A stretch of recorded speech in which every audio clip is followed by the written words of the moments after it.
சென்னையில் பேருந்து பயணிகளுக்கான புதிய திட்டம் தொடங்கப்பட்டுள்ளது. சென்னையில் குளிர்சாதன பேருந்துகள் உட்பட அனைத்து வகையான பேருந்துகளிலும் மாதந்தோறும் 2000 ரூபாயில் பயணம் செய்யும் திட்டத்தை போக்குவரத்துத்துறை அமைச்சர் சிவசங்கர் தொடங்கி வைத்தார். சென்னையில் ஏற்கனவே மாநகர பேருந்துகளில் பயணிக்க 1000 ரூபாயில் மாதாந்திர பாஸ் விநியோகம் செய்யப்படுகிறது. இதன் அடுத்த கட்டமாக ஏசி பேருந்துகளிலும் பயணிக்கும் வகையில் 2000 ரூபாய் மாதாந்திர பாஸ் திட்டம் அறிமுகம் செய்யப்பட்டுள்ளது. இத்திட்டத்தை சென்னை மந்தைவேளையில் தொடங்கி வைத்த போக்குவரத்துத்துறை அமைச்சர் சிவசங்கர் 2000 ரூபாய் பாஸ் மூலம் மாதம் முழுவதும் இரவு நேரம் உட்பட அனைத்து நேரங்களிலும் கட்டணம் செலுத்தாமல் ஏசி பேருந்துகளிலும் பயணிக்கலாம் என்று கூறினார்.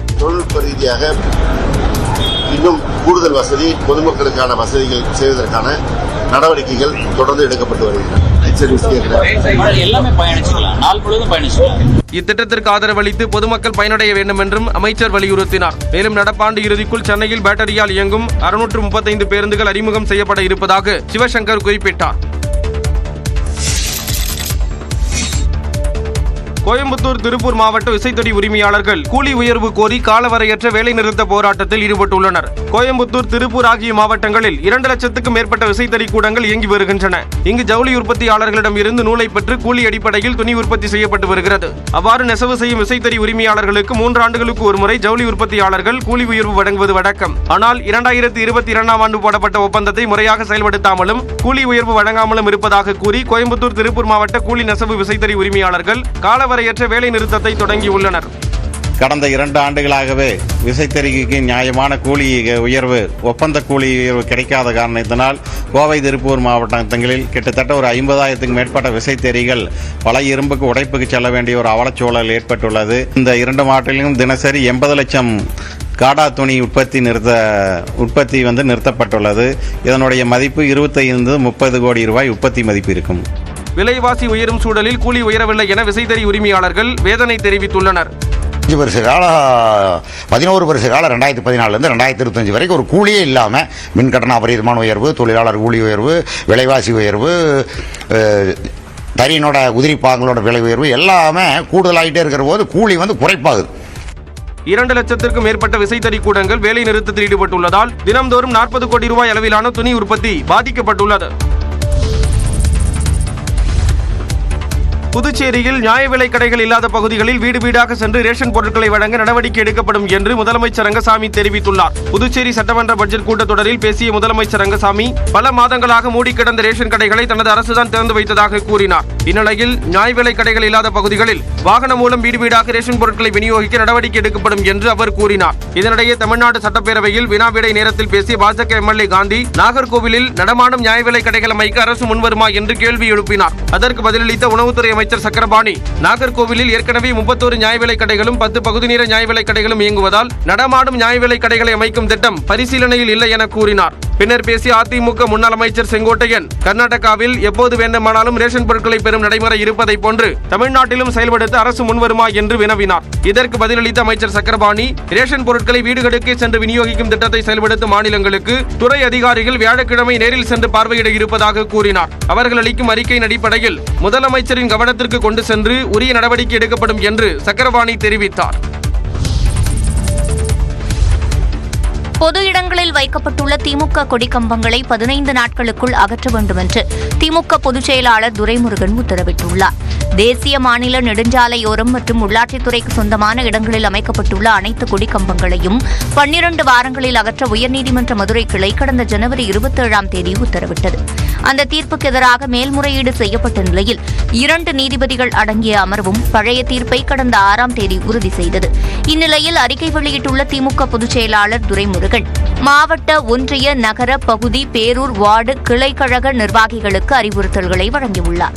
அதில் தேசிய, மாநில நெடுஞ்சாலைகள் மற்றும் உள்ளாட்சித்துறைக்கு சொந்தமான இடங்களிலும் பொது இடங்களிலும் உள்ள திமுக கொடிக்கம்பங்களை அகற்ற வேண்டும் என்று தெரிவித்துள்ளார். உயர்நீதிமன்ற கிளை அளித்த தீர்ப்பை ஏற்று தாங்களாகவே முன்வந்து கொடிக்கம்பங்களை அகற்ற வேண்டும் என்றும் உத்தரவிட்டுள்ளார். 15 நாட்களுக்குள் குறிப்பிட்ட கொடிக்கம்பங்களை அகற்றி அதன் விவரங்களை திமுக தலைமைக் கழகத்திற்கு தெரியப்படுத்த வேண்டும் எனவும் துரைமுருகன் தெரிவித்துள்ளார். ஐபிஎல் தொடரில் சென்னைக்கு எதிரான முதல் போட்டியில் மும்பை அணிக்கு கேப்டனாக சூரியகுமார் யாதவ் நியமனம் செய்யப்பட்டுள்ளார். 18வது ஐபிஎல் தொடரின் முதல் போட்டி வரும் 22ஆம் தேதி கொல்கத்தாவின் ஈடன் கார்டன் மைதானத்தில் கொல்கத்தா பெங்களூரு அணிகளுக்கு இடையே நடைபெறுகிறது. இதனைத் தொடர்ந்து சென்னையில் வரும் 23ஆம் தேதி நடைபெறும் 2வது போட்டியில் Chennai super Kings, Mumbai Indians அணிகள் மோதுகின்றன. இதனிடையே கடந்த சீசனில் தாமதமாக பந்து வீசியதற்காக ஒரு போட்டியில் விளையாட மும்பை அணி கேப்டன் ஹர்திக் பாண்டியாவிற்கு தடை விதிக்கப்பட்டது. இதனால் இந்த சீசனின் முதல் போட்டியில் ஹர்திக் விளையாட முடியாது என்பதால் தனக்கு பதிலாக சூரியகுமார் யாதவ் கேப்டனாக செயல்படுவார் என ஹர்திக் பாண்டியா அறிவித்துள்ளார். ஏற்கனவே பும்ராவும் அணியில் இல்லாத சூழலில் இது மும்பை அணிக்கு பெரும் பின்னடைவாக பார்க்கப்படுகிறது. கிருஷ்ணகிரி மாவட்டத்தில் +2 மாணவிக்கு தேர்வறையில் பாலியல் தொல்லை அளித்ததாக முதுகலை ஆசிரியர் போக்சோ சட்டத்தில் கைது செய்யப்பட்டுள்ளார். பர்கூர் அருகே கிருஷ்ணகிரி திருவண்ணாமலை சாலையில் அமைந்துள்ள தனியார் பள்ளியில் 17 வயது மாணவி +2 படித்து வருகிறார். அவர் அதே பகுதியில் அமைந்துள்ள அரசு பள்ளியில் உயிரியல் பொதுத் தேர்வு எழுத சென்றுள்ளார். அப்போது தேர்வறையில் மேற்பார்வையாளராக இருந்த முதுநிலை ஆசிரியர் ரமேஷ் என்பவர் மாணவியிடம் தகாத முறையில் நடந்து கொண்டதாக கூறப்படுகிறது. இதனால் அதிர்ச்சியடைந்த மாணவி தேர்வை சரிவர எழுத முடியாமல் தவித்துள்ளார். இதுகுறித்து அவரது பள்ளியின் முதல்வரிடம் மாணவி கூறியதை அடுத்து அவர் காவல் நிலையத்தில் புகார் அளித்தார். இதையடுத்து ஆசிரியர் ரமேஷை போலீசார் மற்றும் மாவட்ட குழந்தைகள் நல பாதுகாப்பு அலுவலர் ஆகியோர் அழைத்து சென்று விசாரணை மேற்கொண்டனர். இதைத் தொடர்ந்து அவர் போக்சோ சட்டத்தில் வழக்கு பதிவு செய்யப்பட்டு கைது செய்யப்பட்டார். தேர்வு அறையில் பள்ளி மாணவிக்கு ஆசிரியர் பாலியல் தொல்லை அளித்த சம்பவம் அப்பகுதியில் பரபரப்பை ஏற்படுத்தியுள்ளது. செம்மன் வழக்கில் அமைச்சர் பொன்முடி நீதிமன்றத்தில் ஆஜரான நிலையில் நேரில் ஆஜராக விலக்கு கோரும் விவகாரம் மே 9ஆம் தேதிக்கு தள்ளி வைக்கப்பட்டுள்ளது. சட்டவிரோத பணப்பரிமாற்ற தடை சட்ட வழக்கு விசாரணைக்காக தனது மகன்களுடன் அமைச்சர் பொன்முடி சென்னை சிபிஐ சிறப்பு நீதிமன்றத்தில் நேரில் ஆஜரானார். 2006-2011 காலகட்டத்தில் சுரங்கத்துறை அமைச்சராக பொன்முடி பதவி வகித்த போது விழுப்புரம் மாவட்டத்தில் அனுமதிக்கப்பட்ட அளவை விட அதிக அளவில் செம்மண் வெட்டி எடுக்கப்பட்டதாகவும் இதன் மூலம் அரசுக்கு சுமார் 28 கோடியே 36 லட்சம் ரூபாய் இழப்பு ஏற்படுத்தியதாகவும் லஞ்ச ஒழிப்புத்துறை வழக்கு பதிவு செய்திருந்தது. பொன்முடி, அவரது மகன் கௌதம சிகாமணி, உறவினர் ராஜமகேந்திரன் உள்ளிட்டோர் மீதான இந்த வழக்கு விழுப்புரம் மாவட்ட நீதிமன்றத்தில் விசாரணையில் உள்ள நிலையில் அந்த வழக்கை அடிப்படையாக கொண்டு அமலாக்கத்துறையினர் விசாரணை நடத்தினர்.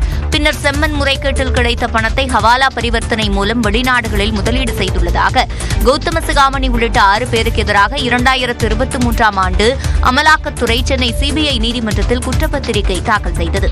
அதனைத் தொடர்ந்து பொன்முடியின் மகன்கள் நிர்வாக இயக்குநர்களாக உள்ள மருத்துவமனை மற்றும் நிறுவனங்கள் மீதும் குற்றம் சாட்டி கூடுதல் குற்றப்பத்திரிகை தாக்கல் செய்யப்பட்டது. இந்நிலையில் நீதிமன்றத்தின் உத்தரவின் பேரில் அமைச்சர் பொன்முடி, அவரது மகன்கள் கௌதம சிகாமணி, அசோக் சிகாமணி உள்ளிட்டோர் சிபிஐ சிறப்பு நீதிமன்றத்தில் நேரில் ஆஜராகினர். அப்போது அடுத்த விசாரணையின் போது நேரில் ஆஜராக பொன்முடி தரப்பில் விலக்கு கோரி மனு தாக்கல் செய்யப்பட்ட நிலையில் மனு மீது அமலாக்கத்துறை தரப்பில் பதிலளிக்க உத்தரவிட்ட நீதிபதி பிணை பத்திரத்திற்கான வழக்கு விசாரணையை ஒத்திவைத்தார்.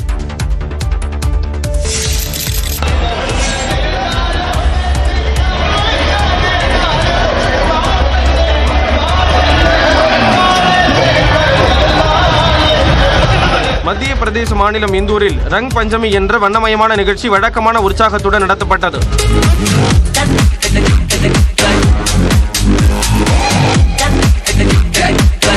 வண்ணங்களின் திருவிழாவான ஹோலி அண்மையில் கொண்டாடி முடிக்கப்பட்டது. இந்தூரில் ரங் பஞ்சமி என்ற நிகழ்ச்சி ஹோலி முடிந்த 5வது நாளில் நடத்தப்படுவது வழக்கம். இதன்படி இந்த ஆண்டுக்கான நிகழ்ச்சி புதன்கிழமை நடைபெற்றது.